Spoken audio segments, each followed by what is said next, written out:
Any questions for our panelists?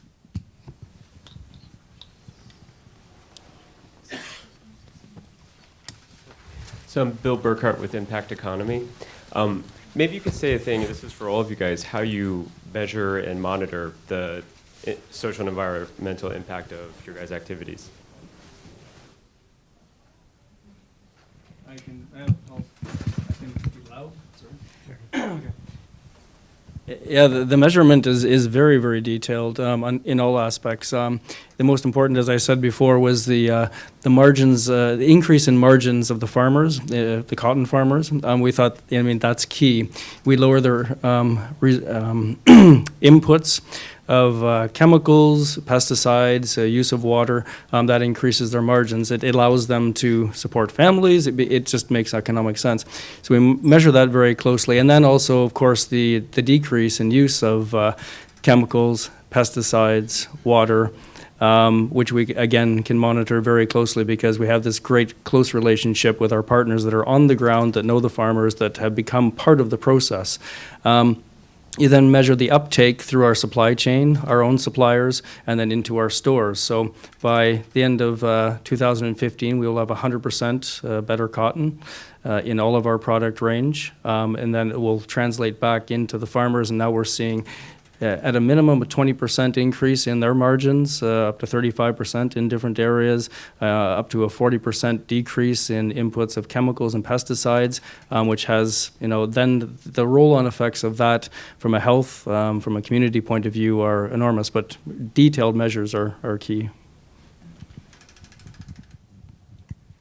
At our project, of course, for the size of the business, for increase business, for example, how much we can increase our business with the Kyrgyzstan people or Kenyan people, and also to how to increase their actual income and the percentage compared to the retail price, whatever. Our aim is to minimize unnecessary, expenses, which cash outflow to the rest of the stakeholders, so that we measure these things and watching the progresses. And also to do that, increase the equality level is very, very important. So, and by doing that, for example, initially, many of the, final check have to be done, for example, in Japan. But nowadays, for example, the Kyrgyzstan, they improved a lot. So we can ask them to do a lot of things in their end for the final packaging or needle checking, whatever. So these also allow us to transfer more profits to them. So these are the key indicator is very important for us, I think. In our case, we encourage the community to measure themselves. For us, it is very important that they really understand where they were and where they have to go, because it is not our metrics which we would like to impose on them. Very simply put, there are like a group of farmers. They would like to measure themselves based on what they were growing earlier, what they're growing now. What was the value earlier? What is the value now? How much of land was arable and how much of land is under cultivation now? And that is, while the economic measure is their measure, we also look at how many communities have come together, what is their participation in the meetings which get conducted. And all of that becomes very important from a future perspective. But yes, most of the parameters that we choose are very community-oriented parameters. Short-term impacts will be on penetration, and we will be following that for sure. And also on the training side, the disadvantaged groups that we are targeting, we see 2/3 of the participants at the training program are women, for instance. That's an important achievement from our end. But in the long term, we would like to see people starting digital businesses there, e-commerce growing in these regions. So, but that will come definitely, by time.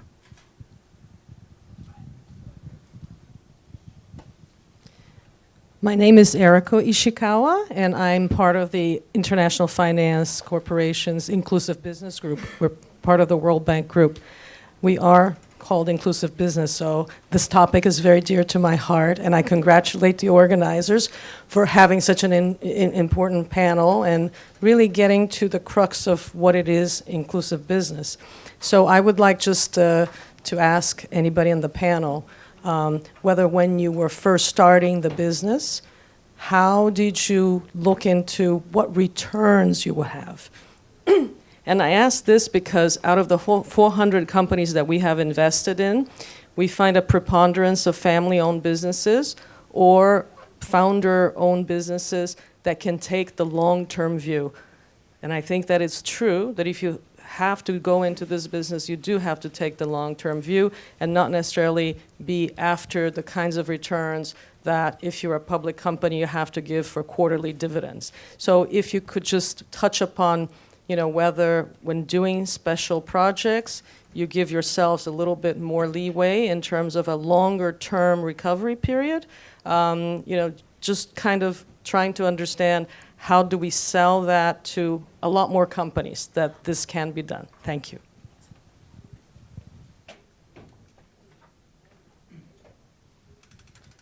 First of all, in our case, again, if you look at just the revenue that you will get in a year, the outlook will not be that good. But if you can focus on upselling and if you can focus on retention, then you'll see that these subscribers are staying with you for a longer time, and they are, also getting some other content other than vitamin. Then you end up selling, maybe your TV product, and then you realize, again, they are going online more often for, e-commerce, etc.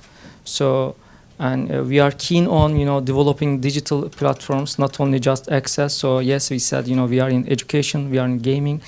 We launched our e-commerce sites this year, and as we see people, accessing those platforms as well, we will be able to, share this experience with other ISPs in Turkey and also with some other colleagues elsewhere, and that may also trigger similar programs in the other parts of the world. I think very relevant question. The choice of investor is clearly a very important choice to make. But more than that, it is also who drives the decision making. Is it the customer or the investor? Because as long as we listen to the customer, I think one difference between a social enterprise and a commercial enterprise is that it is said that the commercial enterprise talks about the customer but thinks about the investor. But a social enterprise is radically different. It always talks about the investor but thinks about the customer. So in this case, I think as long as we are allowed to think about the customer and we have a long rope, that patience will come in, and that patience really pays. People do not have to kind of lower their expectation in terms of returns, both social as well as commercial. It's just that they need to give time for experimentation. For Muji, as I show on the slide, we want to, as I say, make our all main business to be good for the society. And for example, if I take the example the project with JICA, so we actually lowered the burden. I mean, minimum gross profit we have to make for the particularly the first year. We understand even the second year, but all of us thought that we should not say an excuse. This is good thing, so we make lower profit. No, because if you want to be really good for the society, for everybody, we must be very, very professional. So yes, we give more time, or we lower the GPs, but it doesn't mean that we can ease ourselves. So, and also, as out of the return, I believe that's the encourage people to always think to the business that way, and also always try to achieve that goal. So no compromisation about the quality or profitability or good thing society. That, enables us to more motivate to become more professional. And I found many of our people, as I said, always thinking what's the best thing for the society. Then that is a big reward for our people as well. Our companies doing this, so that good motivation. So that gives more good productivity in general. Yeah, and then quickly, I mean, we are not a publicly listed company, so we can take a longer view.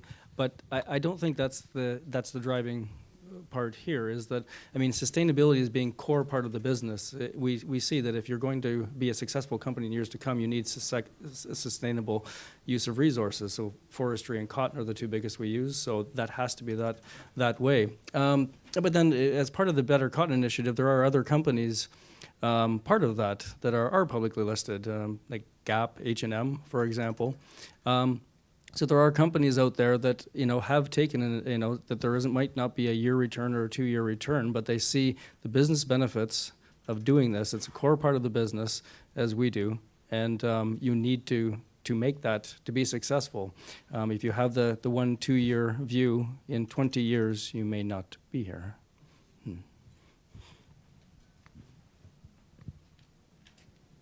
Other questions?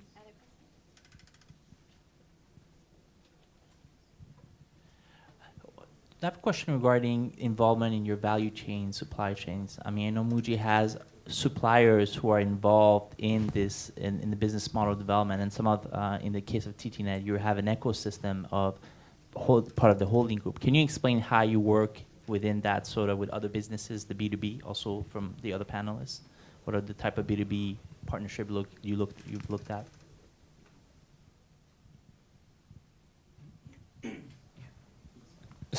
Sorry, I couldn't follow. Provide. Sure. In terms of all of your companies, while implementing these inclusive business models, you have sourcing partners, like in Cambodia in your case, or you have other partners who are, let's say, part of the same holding group in the case of TTNet. And I'm interested to hear from Dishni, who else do you work with in terms of business-to-business partnerships to implement this?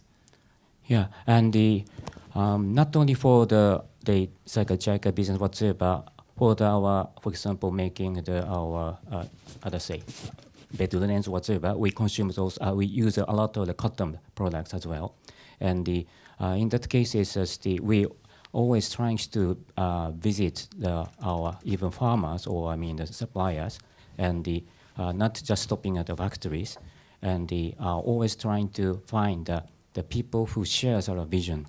And even for the cotton producers, we found many, we have some very dedicated to making the local farmers work better.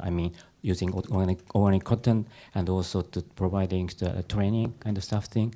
So key thing is to find partners who have the same vision from the beginning. So they try to make the even day-to-day business. It's like inclusive business, what you say. So that's to make, whole chain to be workable. And also in often cases, that needs to some time to understand each other. But so far, luckily, we found quite many partners who shares the vision like we do. So to work together to be long-lasting business.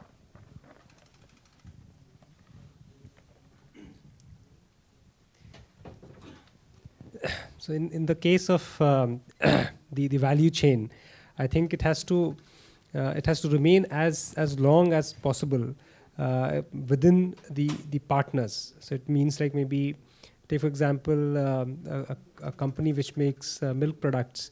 Just sourcing of milk is a great enabler, but the moment you start to look at what more can you do for a community, and what is the resource that the community has, especially the skill that they may have, then you would like the value chain to remain embedded in that community for as long as possible, and only kind of take it out if it is necessary.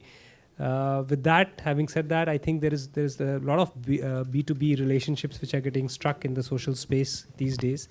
As far as Drishti is concerned, since we are distributing fast-moving consumer goods as well, there are like quite a few relationships that we are very proud of, and they do kind of right now make products in the urban areas and ship it to the villages, but we are trying to see as to how they can be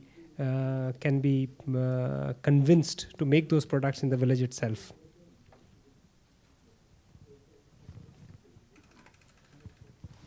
A slightly obtuse question, but when you do development activities, especially in developing countries, have you found any friction with political objectives in those countries? especially when you're involved in communities and politicians begin to think that you've got something, you're being driven by something else? Thank you. I'll take that for obvious reasons. I think, first of all, everyone, it's not just the politicians, but the corporate, the social organizations, the multilateral organizations, all of them are looking at the community as a customer who they have not really understood, especially in the case of marginalized communities. And the moment someone is able to get deep enough, then they would like to have a stake in whatever the organization is doing. I would say that things are changing in India, not just because I'm representing my country as well out here, but I can tell you for sure that things are, people are understanding that it's the support of the community cannot be taken for granted, and they are trying to kind of really start by at least acknowledging that the need of the community is important. I think it will take a lot of time for them to really turn the entire thing on its head to see as to how the community can govern itself. That is something which is not happening, and no one is ready to believe in a democratic setup that a small unit can govern itself, and then they would like to take up all the responsibilities centrally. I think that part needs to be challenged over a period of time. But yes, things are getting better, and at least in the last 14 years we have seen that people are, they have realized that its community cannot be taken for granted. Anyone else? Well, I just wanted to ask a question on the supply chain again, and also on the as it relates to the whole challenge of scaling up impact. In our case in the Philippines, for instance, we need to figure out really the last mile going to the base of the pyramid, whether there be suppliers or consumers. Who does the investment in the social preparation, for instance, of these communities that allow for them to actually provide the kind of raw material that you need, the quality that you need, and the volume that you need? And usually the aggregation of all of this supply is the one that's critical, and usually there's a need to really invest in preparing these people to actually supply you the kind of volumes and the kind of quality that you need. Who invests? Does the company invest here, or are there other external groups that does the investment? It was very much the company invested, and there were also other enterprises involved. But with the vision that it was the startup, you needed that influx of cash and investment to do the training, to do the type of programs that could get it going, but that it needed to be sustainable on its own in a very short period of time, and that's the tricky part. That's the most difficult part. That's why in the program we didn't build in incentives, and we didn't build it from a monetary point of view, other than the market itself, is that reducing inputs will hopefully, in efficiencies will get you a better margin at the farmer level. And then there wouldn't be a premium paid on the other end, because we didn't feel that was going to be sustainable. But getting the pull, getting the market working the way it should would drive it, and that it wouldn't be a long-term investment. But there is that startup, and I think that's what our investment was, because we want a sustainable supply for a long time. So you make that, and it will pay off. At Muji, all of our products are original, but we do not own any factories. And for example, for the collaboration with JICA's case, so we did not directly invest money for their starting up. And obviously, from the Japanese government, official assistance. Okay. And they actually set up a special OVOP project for a limit of 3 years. And in addition to the general JICA representative in Kyrgyz, there are 2 dedicated people who supporting the OVOP. So we work with them, and so we didn't directly invest money, but we, as I say, provided like a quality control, or like a seminars, or the commitment for the buying the goods. So these are the kind of pseudo investment, I believe. So.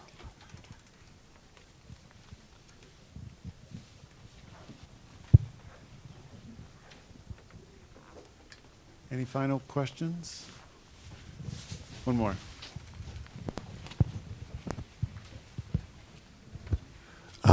Paul Vogt here from Business for Millennium Development in Australia. A question about competitors. One of the risks if you have a long-term business case is that you put all the effort in up the front, engaging the community and building up a new business, only to find that when the rewards are there, that there's competitors there to take them. You all put significant investment in. I'm just interested to know whether you have any experience with competitors then moving into that space and taking advantage of the hard work that you've done.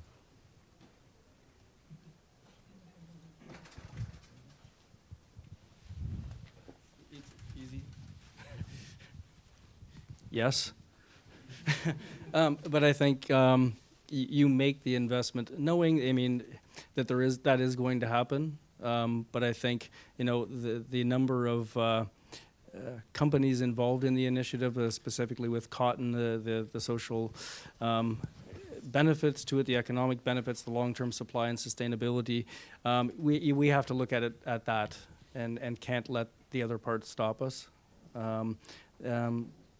You know, hopefully you have an influence and you change somebody and that they see, you know, but it's going to be there.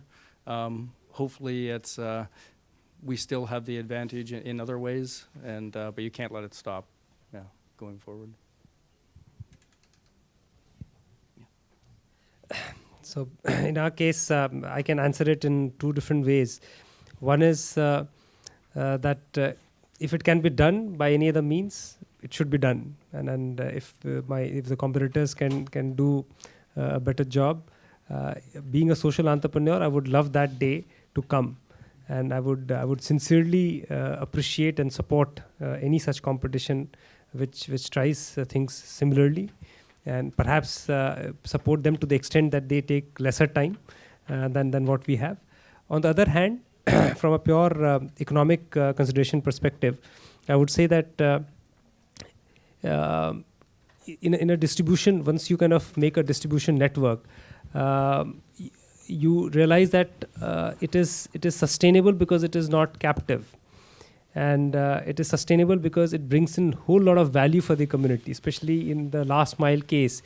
If you carry only one kind of product or maybe one company's product, it cannot be sustainable. You need to carry the resources for the entire village, be it the raw material or be it the finished product moving out. And that, when you kind of scratch it deeper, you realize that your biggest driver is the engagement with the community, which perhaps your competition will take ages to develop, and that's your advantage, which you can offer to your competition as well.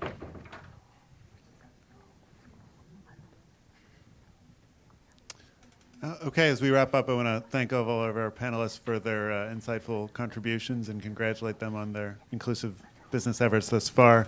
Maybe as closing thoughts, if we get Saba to invite you back here in 3 years or 4 years, what would you like to be able to report out in terms of your work in this space, in terms of business results, development impact? What's at least part of your vision for success?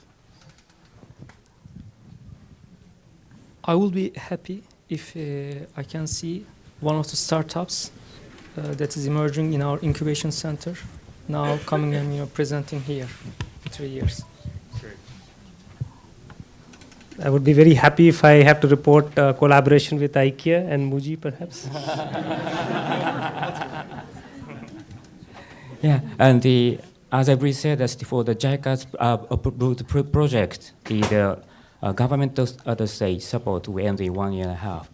By that time, I want to make the local union to be more self-standing, and so I can announce that our JICA's with collaboration came to the next stages for the social company established kind of stuff. Yeah. 3 years. I would hope to be able to say that better cotton is a commodity onto its own, and that we've been successful in transforming the market that way, and that we have 3 or 4 other commodities that we're working with in a similar fashion, using the model and learning from others to do it better. Fantastic. So will everybody come back in 3 years and see if they've delivered on these visions? Please join me in thanking our panelists for their contribution.